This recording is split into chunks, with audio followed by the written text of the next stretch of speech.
Mamukasei muri yeZimbabwe, tinokuchingamidzai zvekare kune chimwe chirongwa pano Zim Facebook Secrets and Confessions. Tadzoka zvekare nemamwe messages matova kumabasa here.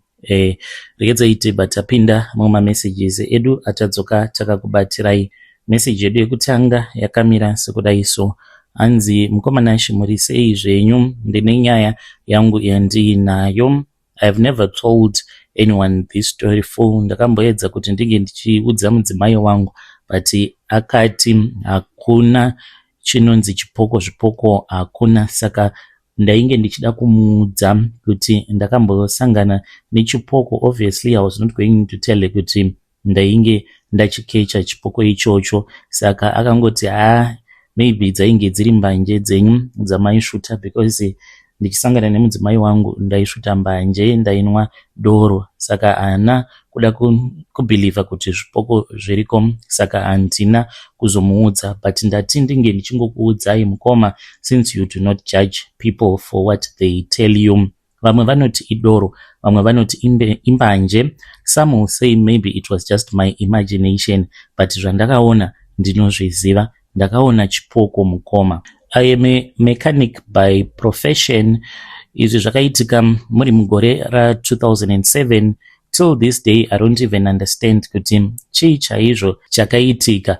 Pazvakaitika mukomananshi ndainge ndiine 21 years muri mugore ra 2007. Saka ndainge ndichishandira umwe mudhara uyo ainge aine garaji rake kwamachipisa uko. Saka takange tabva mukuita engine overhaul, and motikari yacho yainge iri Toyota Corolla 160i 1998 model, yainge iri manual.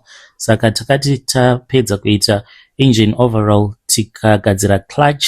Saka waiti kana ukaidriver muhighway yaitanga kuvibrata kuratidza kuti suspension pane painge paine problem. Saka mudhara wandainge ndichishandira akabva ati sezvo iye ainge ari busy akandipa motikari akati kwandiri, tawanda ndikuda kuti unge uchienda nemotikari unge uchiita test drive, umbofamba nayo uzondiudza kuti zvakamira sei.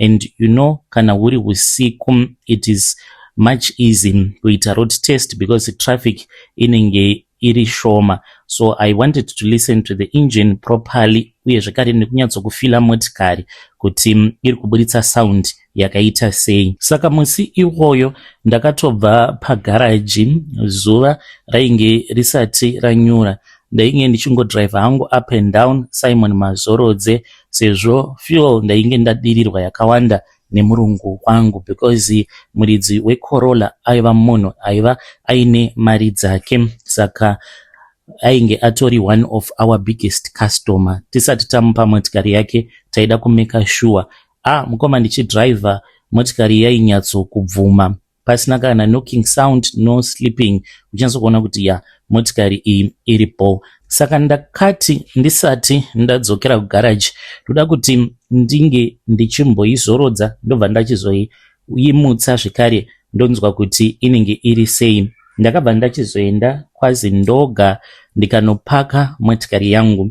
Painge paine mamwe machinda andainge ndichida kuona, avo vainge vachitawo zvekugadzira motikari ipapo pamashops epaZindoga. Saka pandakasvika ndakavashaya, ndikapaka motikari yangu pandainge ndichikwanisa kuiona padhuze nepane rimwe bhawa. Saka pfungwa dzangu dzainge dziri dzekuti kana ndambopaka motikari ikaita cool down, then ndobva ndachizoenda hangu kumba. In the meantime ndainge ndato-order mabhias angu, ndava kutotanga kutorova mabhia. Pandakapinda mubhaa mukomananshi mainge makazara vanhu vainge vachinwa doro, yainge iri mvenge. Apa mainge muine vakadzi vakanaka.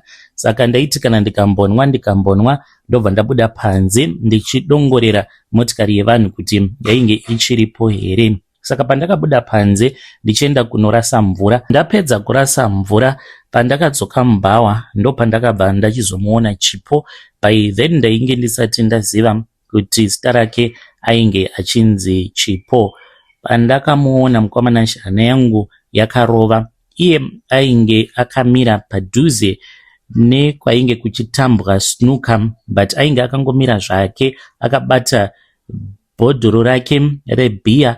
Ainge asina foni yaainge achibaya-baya, asi ainge akangomira zvake. Akanditarisa mukomanashe akanyemwerera. Ndikatanga kufamba ndichienda kwaainge ari. Iwo akatanga kufamba akauya akasangana neni akati, "Kasi wandifarira here?" Ndikati, "Hongu, ndakufarira." Akati, "Zvino zvawandifarira toita sei?" Ndikabva ndachizomuudza kuti ndainge ndichida kuti ange achizoenda neni kudheni kwangu. Akanditi, "Unogara kupi?" Ndakamuudza kuti ndainge ndichigara kuHighfields because ndainge ndichigarapo pagaraji ipapo, ndipo pandainge ndichigara. Akati, "Iri bho."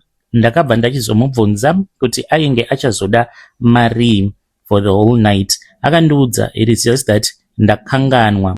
Takatotanga kutotaura paya ngoma tainge tava kutoita sekunge vanhu vainge vatova nenguva vachifambidzana, but this was the first time kubva zvatainge takatanga kuzivana. Takataura, it was nothing that was serious. Akandiudza kuti naiyewo ainge achigara muHighfields. Ndakamubvunza kuti nechepapi because Highfields yakakura, but haana kukwanisa kuti ange achindiudza kuti ainge achigara nechepapi muHighfields. Sezvo ndainge ndava nemunhukadzi pasaidi pangu, zvose zvandainge ndaronga kuti ndinge ndichiita apa ndichinwa mabhiya, ndichimbopota ndichitesta motikari ndichida kuona kuti idling yayo yainge yakamira sei. Ndakabva ndachizozvikanganwa. Ndakazovhunduka mukomanashe ndichizotarisa foni yangu. Ndainge ndiine kamwe kambudzi kandainge ndiinako kaSony Ericsson. Pandakakaburitsa mukoma ndo pandakaona kuti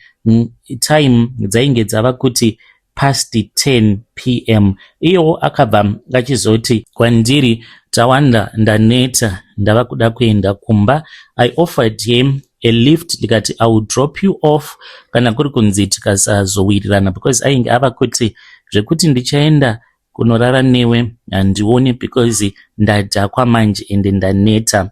So paakabvuma kuti ange achipinda mumotikari mukoma, ndakatorova kabhamu jive ndichifara ndichiti dzainge dzawira mutswanda. Ndainge ndichaita dzekungodyorera hangu nesikarudzi yangu. Takabva pamashops epaZindoga around 10:30. Mukoma, I remember very clearly kuti everything was normal. Ndichinopinda muna Simon Mazorodze, but chandakaona chainge chichiitika paari aiti kana tikasangana nemotikari inenge yakaisa malights pahigh beam, aikwanisa kutovhara kufesi kwake nehandbag. So I just thought kuti maybe ainge achingotochewawo hake nemalights. So ndakarova motikari Southampton Workington, ndichifamba nemotikari apa ndainge ndichida kuimpressa baby kuti baba motikari vanorova zvekutodaro.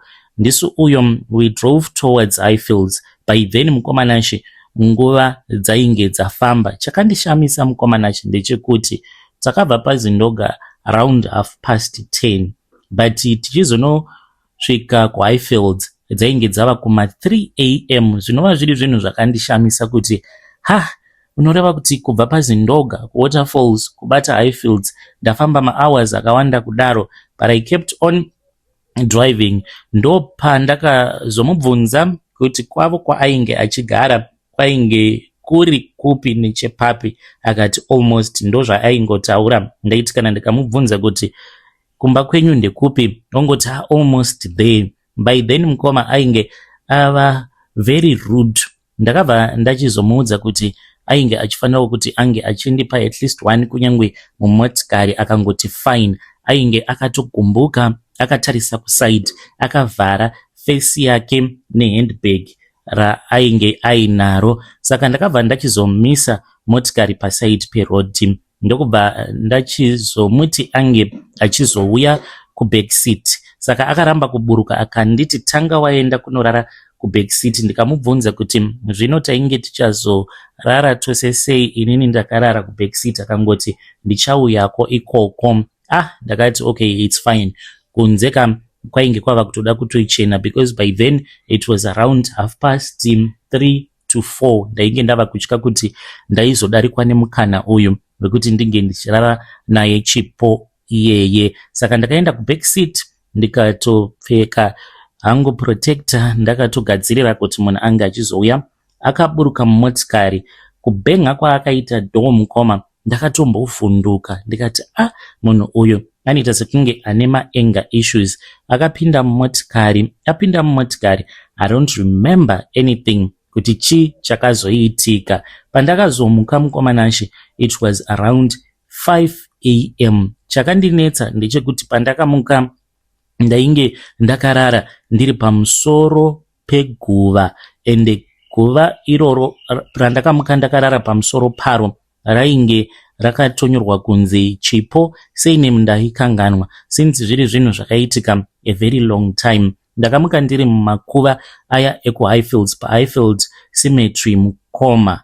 Before that zvinhu zvakadai zvainge zvisati zvakamboitika kwandiri. Chakazotondimutsa Mukoma, ndakatanga kunzwa kuti pepepepep, yainge ari makombi ainge ava kutanga kufamba. Pandakamuka ndakavhunduka because ndakaona kuti padhuze nepagedhi rekupinda mucemetery ndipo pandainge ndasiya ndakapaka motikari. Apa motikari yainge yakatovhurika madhoo ekumashure. Ndakamuka ndikatsvaka foni yangu. Foni pandakazoiwana Mukoma, I think kuti yainge yatopindwa nedova because yainge yava kuramba kuita on. Kana dziri sebhutsu dzangu dzainge dzakazara mavhu, dzakaita sekunge dzainge dzashandisiwa kuchereswa mavhu. Pandakangosimuka apo pandainge ndakarara, ndakamhanya Mukomanashe kuita sekunge munhu ava kupenga. Ndakamhanya ndikaenda kwandainge ndasiya ndakapaka motikari. Ndakapinda mumotikari ndikavhara madhoo ndikamborara, but kwainge kuri kungorara kwemunhu ainge apererwa nekuda kwezvinhu zvainge zvaitika.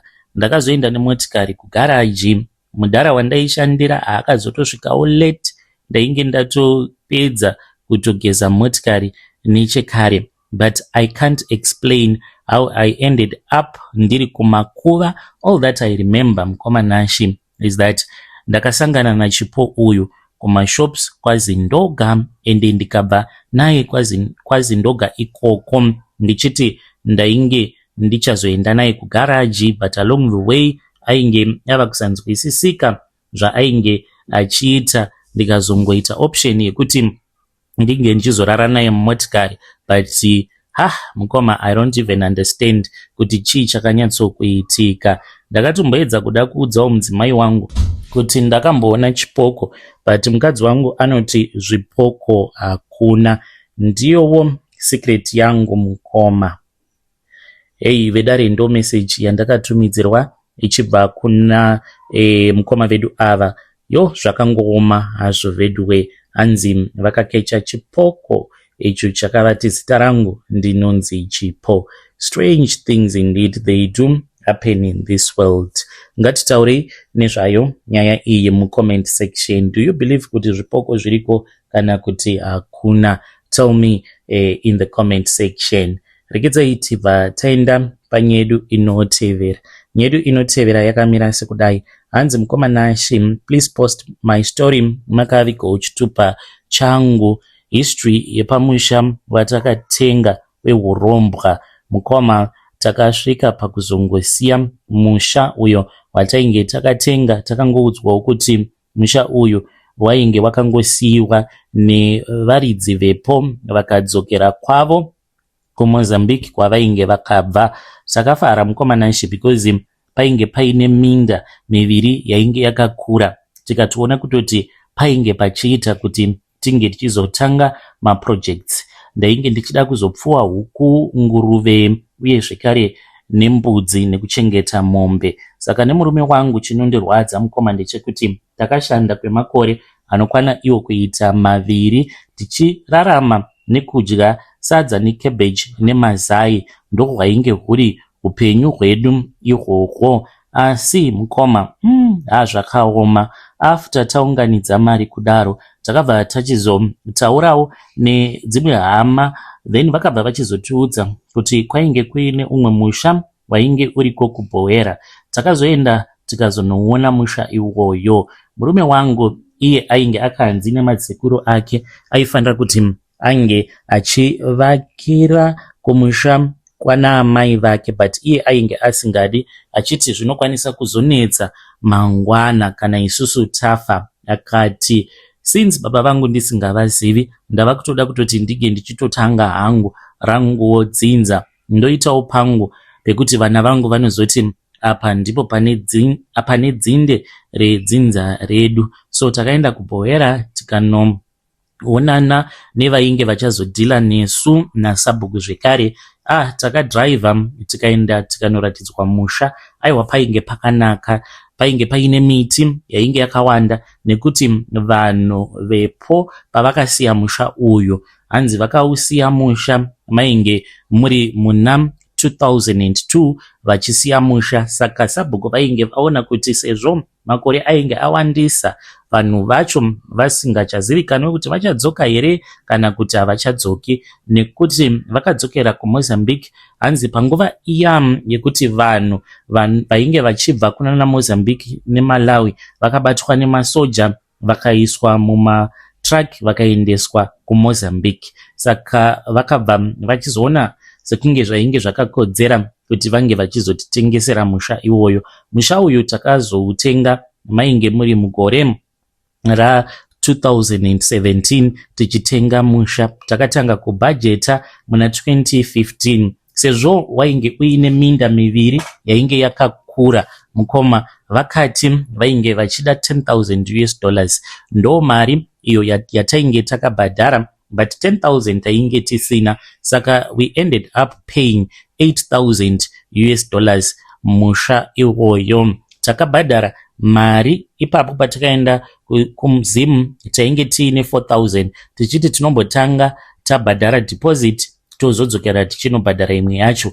Nekuzochema mukoma mari yakazodzika kusvika pa$8,000 tikasiya tabhadhara 4,000. Aiwa, tikatonzi tainge tagamuchirwa mubhuku ravo naSabhuku ivavo. Takadzoka kuJoni mukoma. Ipapo tainge tava neshungu manje dzekuti tinge tichinyatsokuvaka musha wedu. Ndaishanda mukoma ndisingazorori Sunday to Sunday because ndaitozviona ndazendemutsa zimba rangu uku tichiita maprojects ekupfuwa huku, kupfuwa mbudzi, mombe, tichiita mari. Ndainge ndazvikudza kuti ndawanawo pangu pandichati apa ndipo pangu, because iniwo mukoma kwedu kunotonetsa because baba vangu vainge vaine barika. Saka tainge tisina kunyatsokugamuchirika pamusha because vedu amai vakazotanga kufa, kukabva kwachizosara amai nini vachitonga. Saka hanzvadzi dzangu dzakatoshayiswawo pekuti dzinge dzichizovaka naamai nini, what more inini semwana musikana. Saka ndaitofara ndichitoti hanzvadzi dzangu dzinozotopotawo dzichizouyawo pamusha wasisi vavo kana kuri kunzi zvinenge zvavaomera. But iye mukoma mari yatakabvisa iyoyo it just went down the drain. Saka takati tava kutanga kugobora miti. Taiti kana tikatsvaka munhu wemuvillage imomo kuti ange achitigoborera miti aizongotifonera ubva ati tsvakai mumwe. Taiti kana tikamubvunza kuti ko dambudziko nderei, sei musiri kukwanisa kuramba muchienderera mberi nebasa ratakawirirana kuti munge muchiita. Umwe mukomana akati kwandiri akati mother, pamba penyu apa pane zvikori toto. Iye akati akamukira makuseni achida kuti ange achifamba nendima achiri makuseni. Hanzi akati aenda kumunda kuti ange achigobora miti, ndo paakasangana nemurume iyeye waakasangana naye haana kunge akaziva kuti ainge asiri munhu. Paakasangana naye akazoona kuti kureba kwaainge akaita kwainge kusiri normal. Hanzi akapinda muvhu murume iyeye, ndokubva achizotiza achibva kukumunda akaudza vabereki vake, vakabva vamuudza kuti vainge vasingachadi kuti arambe achienderera mberi nekugobora mumunda wedu. Saka patakazotanga kutaurawo nevamwe vavakidzani ndo patakabva tachizoudzwa history yepamusha ipapo. Takaudzwa kuti varidzi vepo vainge vari vekuMozambique, paitomboitwa zveun'anga, vanhu vachitouya kuzotorombeswa pamusha ipapo. Zvino hanzi vakazotanga kupenga, hanzi pane pamwe pavakatombotanga kutopenga musha wose kusvika vachizoenda kuMozambique. Iyi history yekuti sabhuku vainge vasina kuda kutizivisa kuti ndo zvakaitika, ende painge paine guva rainge riripo. Sabhuku futi havana kukwanisa kuita disclose that fact yekuti kumunda kwainge kuine guva rainge ririko. Sezvo munda wacho rainge ratova sango, hatina kukwanisa kuti tinge tichizoendako kumunda because kwainzi kwaionekwa nyoka, vanarovambira nekobra. Saka takange tichida kuti kutange kwambogoborwa miti kana kwachena tozotanga kufamba tichimema ploti redu, because wainge usiri musha but raitova plot nekukura kwainge kwakaita minda yacho.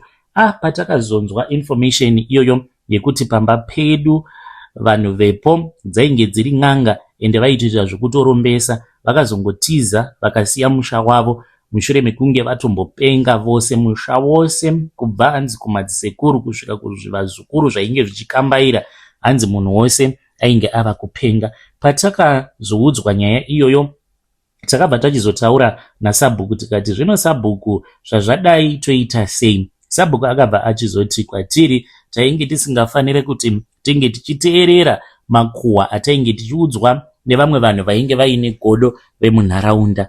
Takati zvakanakai, takabva tachizotora vamwe vakomana vatakabva navo kumusha kwedu isusu vainge vasingazivi nzvimbo, vasiri vagari vemunzvimbo imomo. Takatanga tavakisa kitchen tichiitira kuti vashandi vange vachizowana pekugara. Tikati zvekupa vanhu mapiece job zvinonetsa, saka takatora vakomana vaviri vatakapa basa rekuti vange vachizotanga kugobora ipapo pamusha. But one day murume wangu akafonerwa nevakomana ivavo vachiti murungu titumidzirei mari dzemabhazi because toda kudzokera kumhuri dzedu dzatakasiya pano, tikaramba tiri pano tinokwanisa kufa. Vaitya kuti vange vachitiudza kuti usiku madhoo vairara usiku hwose vachinokerwa, vakatanga vachavhura asi vaiti kana vakavhura vaisaona kana munhu. Vakazoona umwe munhu wavakati hanzi aita sekunge ari kubvira moto mushure mekunge vanzwa munhu achinoka. After vafungidzira kuti zvimwe kuda vainge vari vavakidzani kana kuti vana vevavakidzani vainge vachingova pranka, asi pavakadongorera hanzi vakaona munhu ainge akamira padhom asi aita sekunge ari kubvira moto. Hanzi akacheuka akatarisa kuwindo ndokubva atongonyangarika. Saka takazovatumidzira mari, vakabvapo vachitiza. Patakazoenda kuZimu takatosvika tikatowana hembe dzavo, mabhegi zvirimo mukicheni. Isuwo hatina kuzoramba tichienderera mberi nedevelopment. Musha uyu uriko mukoma kubhowera, kana paine ari kuda musha kana kuti plot, tiri kutengesa plot iri ne$3,000.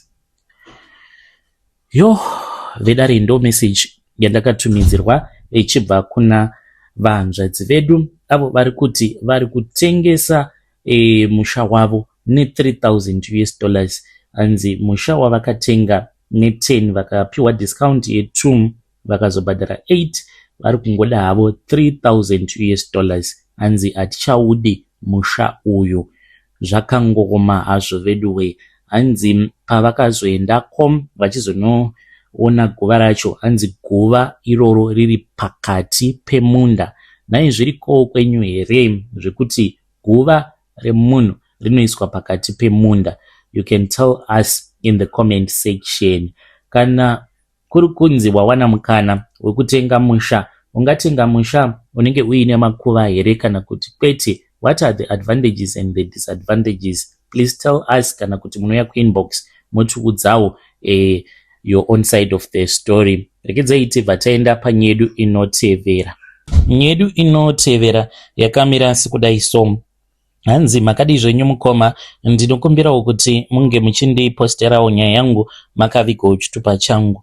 Ininiwo ndiri mufundisi kuchechi kwandinonamata nekwandinotungamirira. Handingakuudzi zvangu. Ndiri kufanira kuti ndinge ndichizoenda kumhiri kwemakungwa, asi mweya uri pandiri uri kuramba. Apa mudzimai wangu ari very excited. Simba riri pandiri mukomanashi. Ndiri kuudzwa kuti kana ndikangoyambuka gungwa, simba iroro rinosara mugungwa. Kana ndisisina simba remweya wemunhu akafa, uyo unonditungamirira, uyo ugere pandiri, ndinenge ndangovawo munhu anenge asina simba riri paari. Mukomanashi, kubikwa kwandakazoitwa nemweya wemunhu akafa, this was after ndazoziva baba vangu ndatokura. Ndakakurawo ndichichengetwa naamai. Ndainge ndichizviziva kuti ndine calling. Saka ndakazoti apo pandainge ndava ne22 years ndo pandakabva ndachizopiwa mukana nevanhu vekuchechi vakandiendesa kuBible school, uko kwandakanosangana nemudzimai wangu. Mudzimai wangu haatozvizivi kuti ndakazonosimbisiwa nababa vangu. Patainge tiri kuBible school, kana ndikaudza mudzimai wangu ainge achiri musikana wangu panguva yacho iyoyo, ndikamuudza kuti ndine shungu dzekuti ndinge ndichiziva baba vangu, iye aiti kwandiri, mweya wangu uri kuramba, uri kundirambira kuti unge uchitsvakana nababa vako, just let it go. But semunhurume ndainge ndichidawo kuti ndinge ndichizokonektawo nedzinza rangu. Saka after we had gotten married, ndakatanga kuona kuti painge paine zvimwe zvinhu zvainge zvisiri kunyatsokufamba zvakanaka. Like for an instance, zvakatitorera nguva kuti tinge tichizoita mwana wedu ekutanga. Ndine misikanzwawo yandakaita kuzosvika mudzimai wangu achizokwanisa kuzozvara mwana, because mudzimai wangu aiti kana akabatira pamuviri zviya, nhumbu yaiti kana ikasvika pa3 or pa4 months aibva achizoita miscarriage. Pandakaona kuti zvinhu izvi zvairamba zvichingoitika, saka ndakati ndakagara pasi ndikatanga kufunga, ndikati haisi nyaya yekuti handizivi baba vangu here, maybe ndivo vari kufanira kuti vange vachizondipa mablessings ekuti ndikwanise kuzoitawo mwana. So mukomanashi, ndakabva ndachizoti nerimwe zuva mudzimai wangu ainge aine pamuviri panguva yacho iyoyo, ndakabuda ndikabva ndachizotenga bute. Ndakati ndatenga bute, mukomanashi, pandakadzoka ndakangotenderera ndikaenda kuseri kwemba, ndikabva ndachizopfugama ndikatongotaura nemidzimu yangu. Izvi ndakazviita mushure mekunge tatobva kuchechi. Musi wacho iwoyo ndainge ndatoparidza futi kuchechi, but ndakanotenga bute ndikataura nemidzimu yangu. Ndakati ndataura nemidzimu yangu ndikaiudza kuti shunguo dzangu dzainge dziri dzekuti ndinge ndichizoitawo mwana, ndinge ndichizokudzawo dzinza rababa vangu. But mudzimai wangu ainge aine dambudziko rekuti airamba achingobva pamuviri. Usiku hwacho ihwoko ndakarota machembere ainge akabata mwana achifara zvisingaiti. Nhumbu iyoyo mukomanashi haina kubva kuzosvika mwana wangu achizozvarwa. Ndakangonzwa voice rakati kwandiri, mwana uyu uri kufanira kuti unge uchimutumidza zita randichati zita rekuti Albert. It turned out kuti ndiro rainge riri zita rababa vangu. So even though I was a pastor, I started to notice and saw kuti chivanhu chiriko, and ndakatanga kuita zvechivanhu in secret, mudzimai wangu asina kana chaainge achitomboziva kuti this is what I am doing. Kunamata ndaitonamata, kuparidza ndichitonamata, but in my own secret time ndaitotaurawo nemidzimu yababa vangu, even though ndainge ndisati ndaziva baba vangu. So I then ended up discovering one of my relatives. Tikabva tachizoenda tikabva tachizonoona baba first time around in secret. Zvinhu zvangu ndainge ndava kuzviita in secret because ndainge ndakadzidza chinhu 1 chekuti chivanhu chiriko. Ndaenda kunoona baba kudaro mukomanashi. Baba vangu vakazonditora vakaenda neni kumakuva ndikanoratidzwa makuva ana sekuru, madzitete nedzimwe hama dzainge dzakashayika. Baba vangu vakabva vachizondiudza kuti ivo vainge vachirapa. Vakati kurapa kwavo kwavainge vachiita vainge vachidawo kuti neniwo ndinge ndichizova nesimba seravainge vainaro. Baba havana kundiudza kuti mvura yavainge vachida kuzondigeza nayo yainge iri mvura yainge yakashandisiwa pakugezeswa kwakaitwa imwe n'anga iyo yainge yakafa muvhileji imomo mavainge vachigara. Sezvo vainge vari sahwira semadzisahwira pachivanhu, ndimi munogeza uyo anenge afa pakusahwira kwenyu. Saka vakazotora mvura vakaichengeta, vakati saka vadzimu vaitozviziva, because ivo vakati zvaitovanetsawo kuti sei vakangonzwa voice rakavati usashandisa mvura iyoyo. Vakati kwandiri kwaitouya macustomers aitoda kutovabhadhara mari yakawanda kuti vange vachivatengesera mvura yavainge vakatora pavakagezesa chitunha, but vaingoramba vachingoichengeta chete. Saka vakabva vachizondigezesa nemvura iyoyo, ende ndainge ndisingazivi kuti yainge iri mvura yakagezesewa munhu akafa. Baba vangu vakandibika mudhamu, vakatora dhamu vakarizadza nemvura. Kwava kuti kwandiri ndinge ndichitsvaka huni. Ndakaenda mugomo ndiine zvimwe zvivazukuru, tikaenda mugomo tikabva tachizonotsvaka huni. Zvose izvi maindiu zvandaita mukoma, ndaitonyepera mudzimai ndichimuudza kuti ndainge ndiri kugomo ndiri kubhindura ndichinamata, yeti ndainge ndatoenda kunoona baba vangu.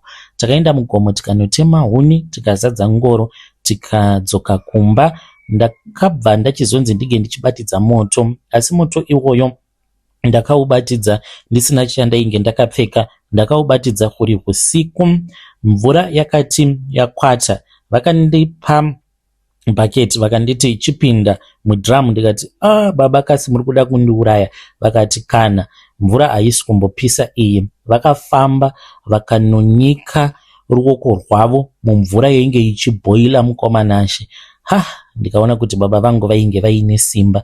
Ndakaita zvivindi mukoma, vakandibatsira ndikapinda mudhamu. Pandakapinza gumbo rangu mudhamu, ndakangonzwa kungodziya kuti mvura iyi iri kudziya nekudziya kwemoto, but yainge isingapisi. Ndikaita zvivindi ndikapindamo mudhamu.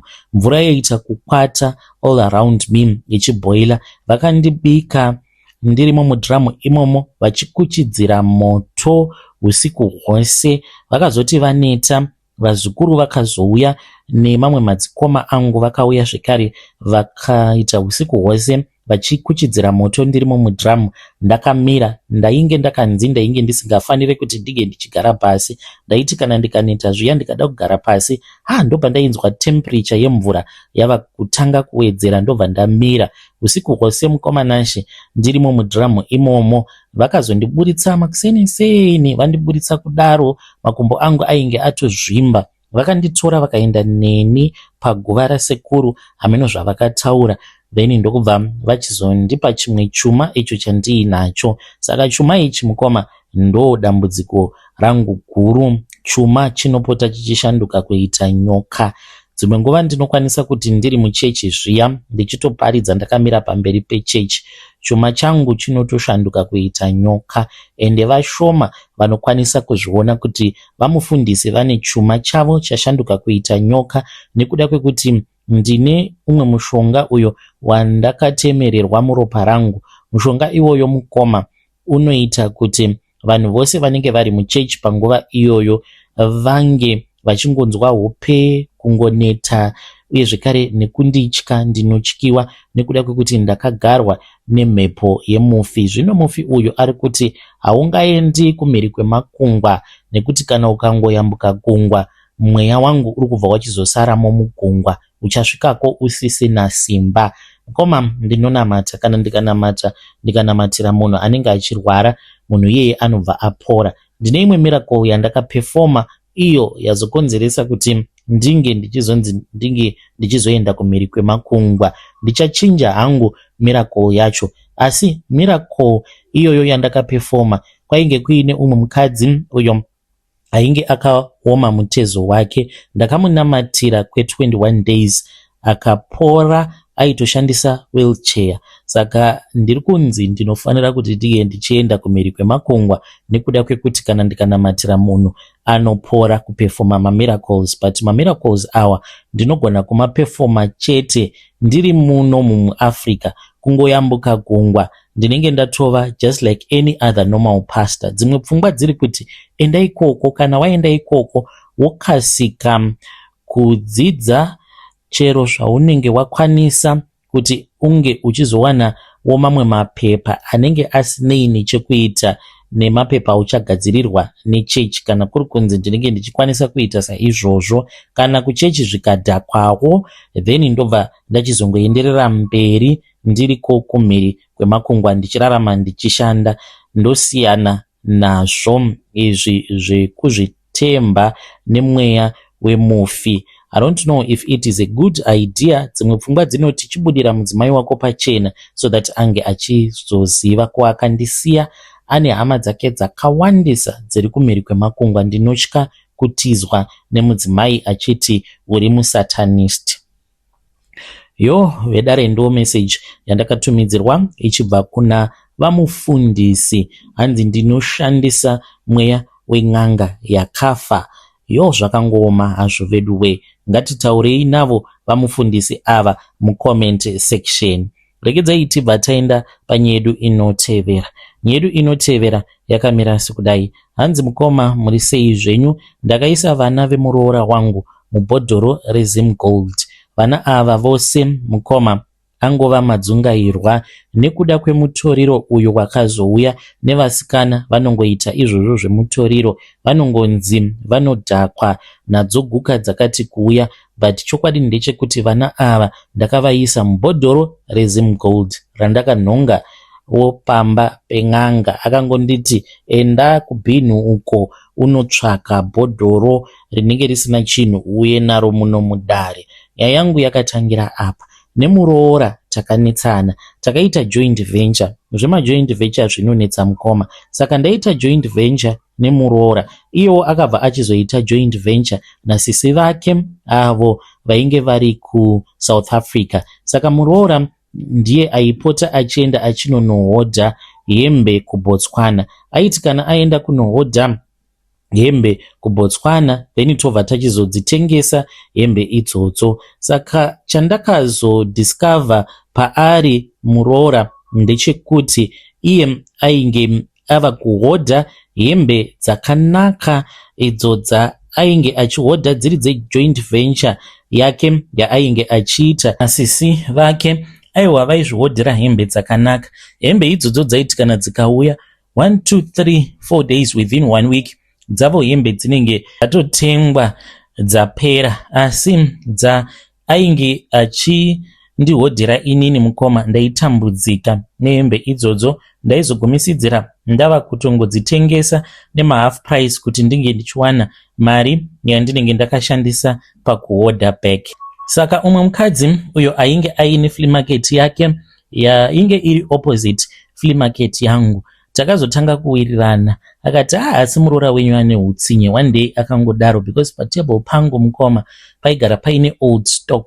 Vamwe vaine stock yekuti vaiti kana vakawaridza yaiyevedza. Akati asi muroora wako ane utsinye. Ndikati sei madaro? Akati kwandiri tarirawo nestock yandiinayo, tarirawo nestock ine munhu wose pamatables avo. Ko iwewe tarisa zvinhu zvauri kutengesa kuita sekunge unotengesa zvinhu zvekumupedza nhamo kudai. Saka sezvo ivo vainge vachipota vachinohodha kuBotswana vakati ukazoita mari, sezvo usina passport unondipa mari yako ndoenda ndonokuhodhera. Muroora wako ane utsinye, haadi kukuona uchibudirira. Zvimwe kuda makambotukana. Ndikati no, actually paakatotizira hanzvadzi yangu amai vainge vasingatomudi but ndini ndakatomira naye. Ndikati uyu hapana kwaanoenda because amai vainge vachiti anogotizira sei iye asina pamuviri. Saka I did not know why iye ainge achindinzwira kutsinye kudaro makoti wangu wandaitofarira zvisingaite. Sezvisinei ndakazoti ndawanawo mari yangu ndikabva ndachizopa mother vaya vakandihodhera hembe mukomanashi dzandakatengesa within 3 days. Zvinhu zvangu zvikatanga kufamba zvakanaka. Ndo vakazonditora manje vakazoenda neni kun'anga. Takaenda pane imwe imba kuMbare uko. Vaiti pose pavanenge vava kuda kuenda kunohodha kuBotswana vaitanga vaenda vonobetserwa nen'anga yavo iyoyo. Saka takabva tachizoenda kuMbare ndokubva tachizonobetserwa. Takatosvika tikatowana kuti painge paine vanhu vakawanda. Tasvikapo ndakabvunzwa kuti ndainge ndichida kubatsirwa nei. Ndikabva ndachizovaudza kuti chainge changondiunza mudare ndainge ndichida kuziva nekunzwisisa kuti sei muroora wangu ainge achindiitira utsinye. Chandainge ndakamutadzira chainge chimbori chii? Kasi ndainge ndiine mweya wejambwa nemunyama here wainge uri pandiri? Ndo zvandainge ndichida kungoziva izvozvo. Vakati chete here izvozvo chete. Ndikati hongu sekuru. Saka vakabva vati kwandiri, muroora wako angori munhu ane utsinye, uri kufanira kuti unge uchimuitira go back to sender utsinye hwaainge achikuitira, zvaainge achida kuti zvinge zvichiitika kwauri ndo go back to sender yatava kuita, ndo zviri kufanira kuti zvinge zvichizoitika kwaari. Saka vakanditi chibuda panze wotsvaka chigubhu chinenge chisina chinhu mukati. Kana wawana chigubhu kumarara uko unge uchizouya nacho pano. Ndakabuda mumatare paya ndokubva ndachizoenda kwainge kuine gomba ravo remarara. Ndakatosvika vamwe vakomana vainge vachivashandira sekuru ivavo vava kutoda kutopisa marara. Ndikati mirai, pane zvandiri kuda kutsvakawo mubhini renyu. Vakabva vachizondisiya ndikabva ndachizonhonga chimwe chibhodhoro chainge chiri cheZim Gold, mafuta aya eZim Gold. Ndikabva ndachizochitora chigubhu ichocho ndikadzokera nacho mumatare. Pandakadzokera mumatare ndakapiwa bepa ndikanzi ndinge ndichinyora zita rake muroora, ndonyora zita revana vake. Ndakaita saizvozvo, ndikanyora zita rake, ndikanyora nemazita evana vake. Ndikabva ndanzi ndinge ndichibvarura bepa iroro. Ndakaita rekubvarura mukoma, ndikabva ndachizokanda mbhodhoro. Sekuru vaya vakabva vachizotora chibhodhoro ichocho, nameno zvavakatanga kuita vakaisa mune imwe tswanda mainge muine kamba dzainge dzirimo. Kamba idzodzo dzakatanga kunanaira dzichikambaira pamusoro pebhodhoro, mukatanga kuititika chiutsi chandisina kuziva kuti chakabva nepi, because vainge vasina kubata mechisi ende havana kana zvavakamboita. Vakangokanda chigubhu ichocho mutswanda yainge iri pamberi pavo, asi mainge muine kamba dzainge dzirimo. Mukoma chigubhu ichocho chakatsva but hachina kutsva. Handizivi kuti ndingazvirondedzera sei. Ndakabva ndachizochipiwa ndikanzi ndaifanira kuti ndinge ndichizochisungirira mumuti kana ndasvika kumba kwandainge ndichigara. Ndasvika kumba ndakaita saizvozvo, ndakatokwira mumuti. Paiva paine umwe muti wandaiziva kuti vana vainge vasingawanzokutambiramo mumuti imomo. Ndikabva ndasungirira chigubhu changu. Life continued as normal. Ndakatanga kuita mari mukoma. Ndaita mari ndakazokurudzirwa nabhururu wangu munyowani akati kwandiri, uri kufanira kuti unge uchitorawo passport, unge uchizopota uchienda uchinozvihodhera wega. Saka ndainge ndava kufamba naye kuna Messina, Zambia. Taienda tichinonohodha uku. Muroora wangu zvinhu zvake zvakamboita sekunge zvinofamba. Mukoma, kana uchida kuona kuti wakagadzirwa, zvinhu zvako zvinongomira kuti tsi ende hauna chaunozokwanisa kuti unge uchizoita in life. Ndo zvakaitika kune muroora wangu. Life yakati yadhakwa kudaro, then hanzvadzi yangu ndakaipfurira ndikamuudza kuti ange achizowana umwe mukadzi. Akabva achizowana umwe mukadzi with my support, sezvo ndainge ndava nemari.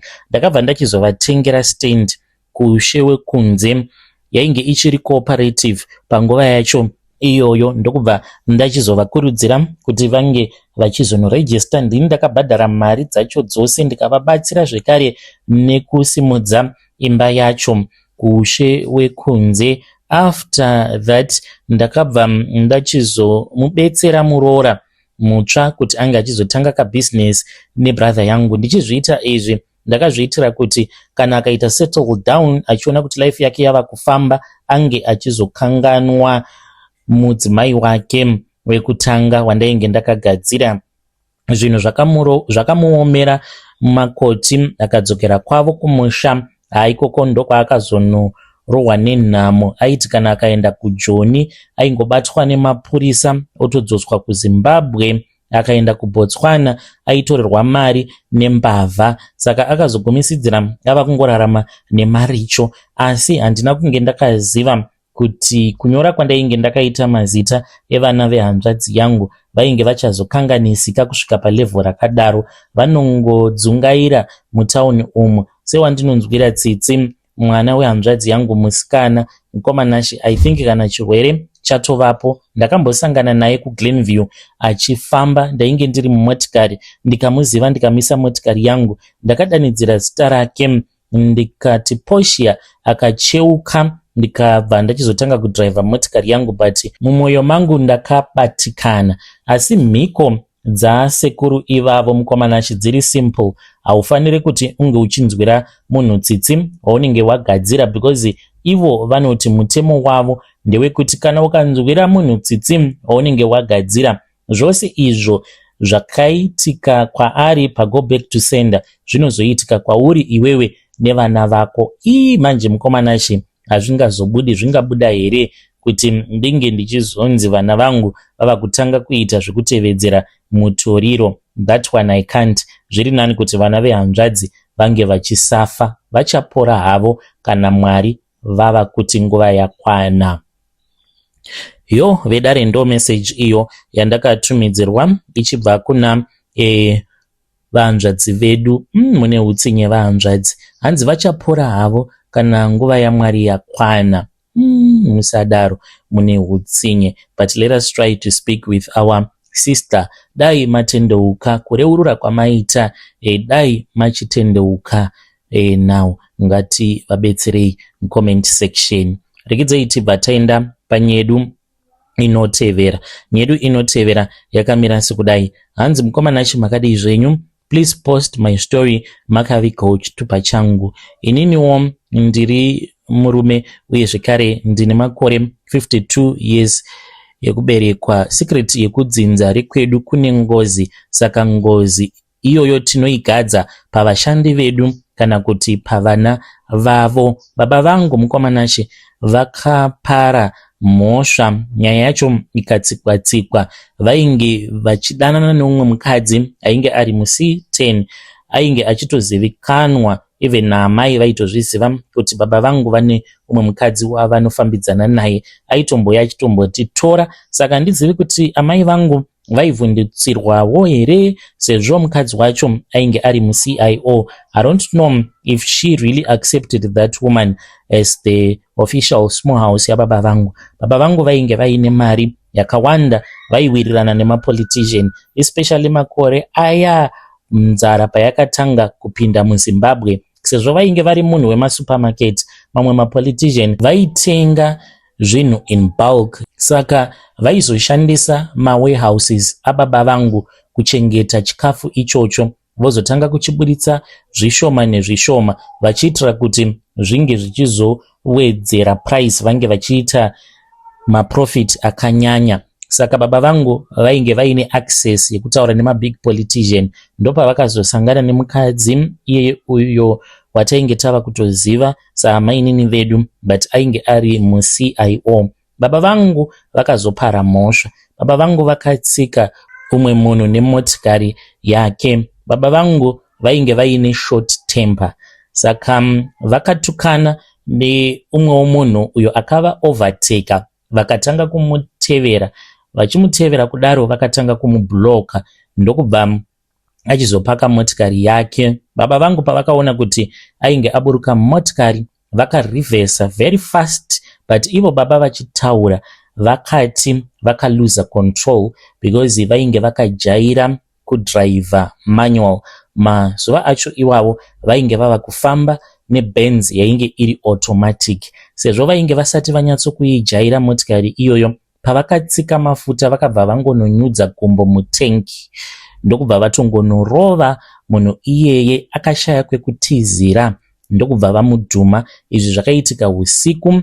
Vakamudhuma vakamutsika nemavhiri ekumashure because vakaita kupanika ndokubva varamba vachingodriver. By the time that he discovered kuti ndo zvainge zvaitika, vakadriver foot going forward, ndokubva vachizomupwanya chest yake. Vanoti pavakaburuka mumotikari vachienda vachinotarisa paainge ari murume iyeye, hanzi mabhonzo ake epachest apa ainge akabudikira, kufema ainge asingachafemi. Ndopavakafonera amai vakabva vati kuamai nini mavafonera here, vakabva vachizofonera mukadzi iyeye wavaifambidzana naye ainge ari muCIO, hanzi akauya motikari yefire brigade.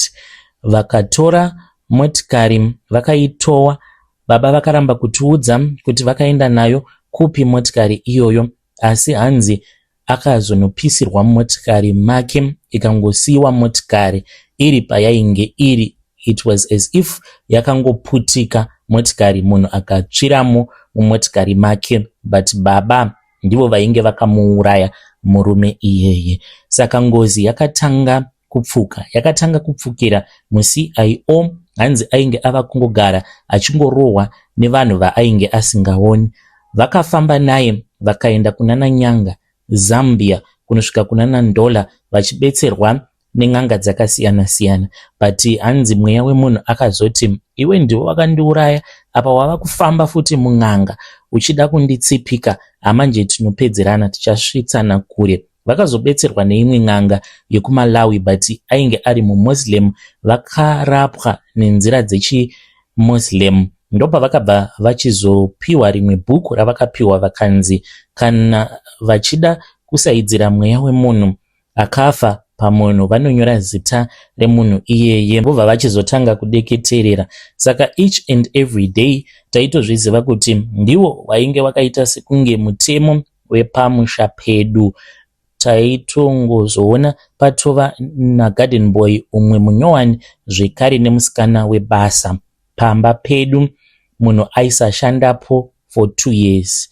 Mukoma one day ndakazosangana neumwe mudhara uyo ainge akambotishandira, ainge achitodya sadza remumabhini. Ndokubva ndachizobvunza amai, vakatibvunza baba vako, baba vakatibvunza amai vako, vanozviziva. Mama vangu ndobva vakazoti kwandiri, usaudza vanhu, asi baba vako vakatsika munhu nemotikari. Saka pose paunoona tichitora vanhu vatsva panapa kuti vange vachizotishandira, pane mhiko dzinenge dzichitoitwa nababa vako. Makore acho ndainge ndisingatozivi kuti chii chinonzi mhiko. Saka vakazotaura vakati sezvo ndainge ndiri ni first born, vainge vachida kuti ndige ndichizviziva kuti chii chinoitika mumhuri mune mweya wengozi uripo. After vandiudza kuti mumhuri mainge muine mweya wengozi, ndakatanga kunzwisisa kuti zvakawanda zvainge zvichiitika now zvainge zvava nemeaning, because taiwanzokuona imwe nyoka.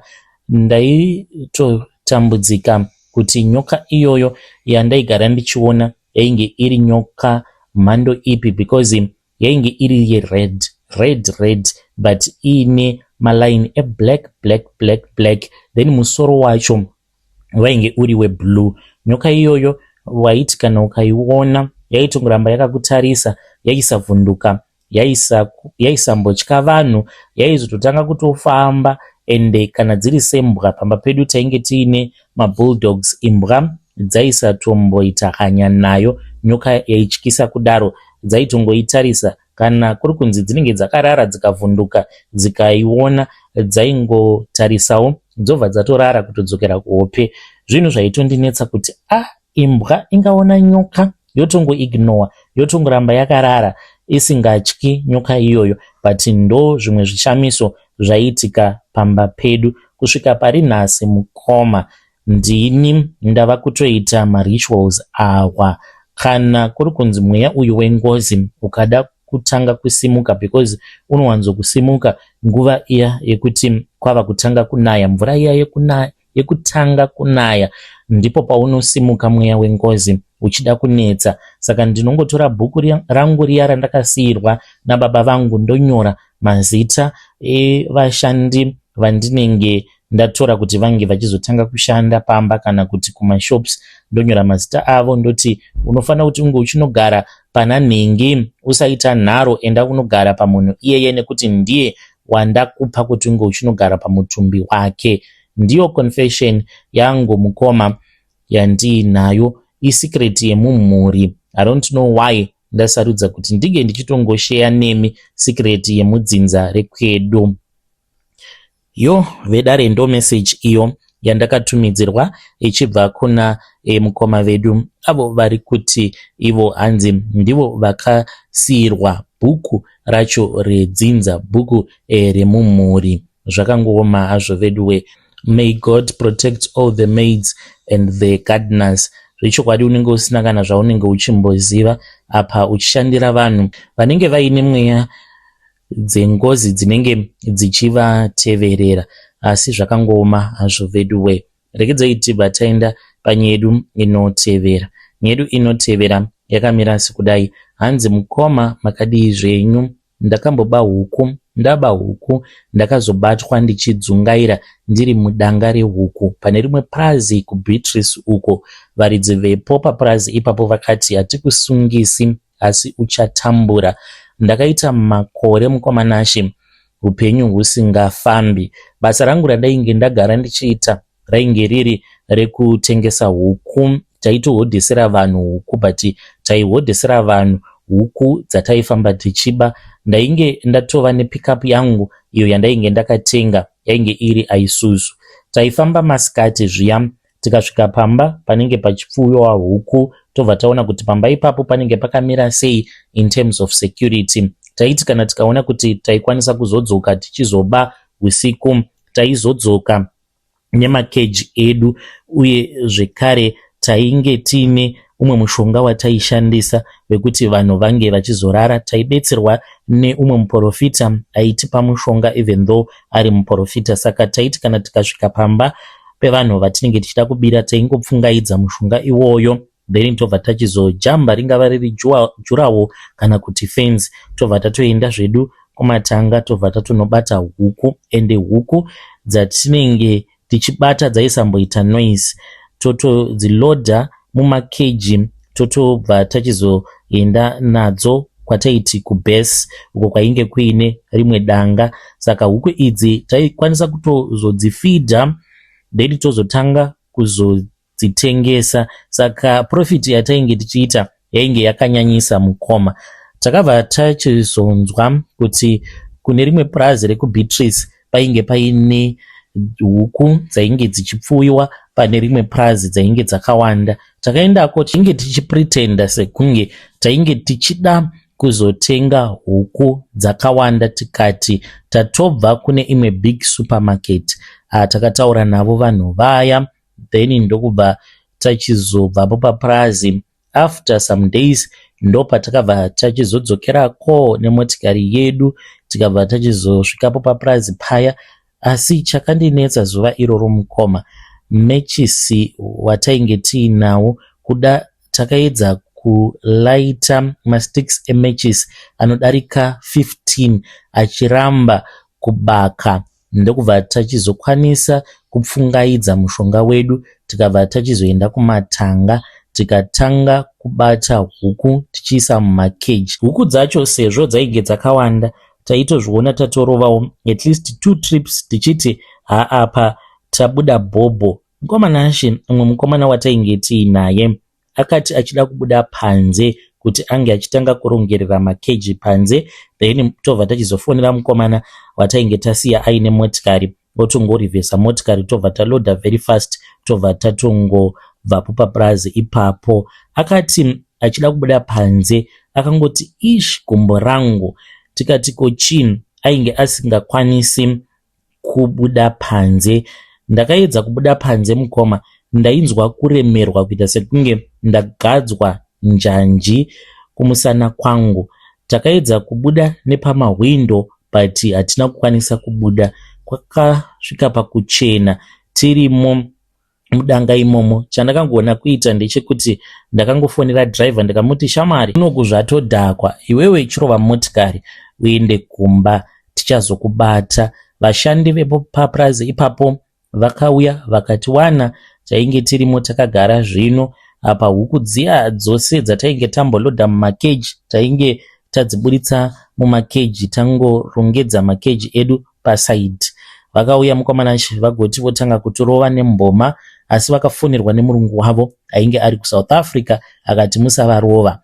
Mukoma takabva tachizoitiswa mhiko yekugeza nemvura yainge yakazanganiswa nematoto ehuku, but ndakazopiwa case ndikatambudzika zvisingaite. Imba yangu yakasvika pakuparara panguva iyo pandainge ndichitambudzika. Handifi ndakazvikanganwa zvakaitika patainge tiri kuBeatrice. Vidare ndo message yandakatumidzirwa ichibva kuna mukoma vedu. Zvakangooma hazvo veduwe. Hanzi business ravo ravainge vachiita ivo vari kuti vakatomboshandira imwe kambani hanzi yainzi Mike's Chicken. Hanzi ndokwavakatanga kudzidzira kuita zvekuba huku. Hanzi vaitoburitsa huku vofamba vachiba huku vachinodzikanda kuseri kwewaya, then vamwe vavo vaiuya vodzitora huku idzodzo. Hanzi ndodzavaizotengesa mumalocation vachikwanisa kuzosvika pakureisa mari yekuzotanga business ravakazotanga vakabva kuSouth Africa kwava kuya kuZim vakaenderera mberi nemabasa avo. Strange things they do happen in this world. Ngatitaurei nezvayo nyaya iyi mucomment section.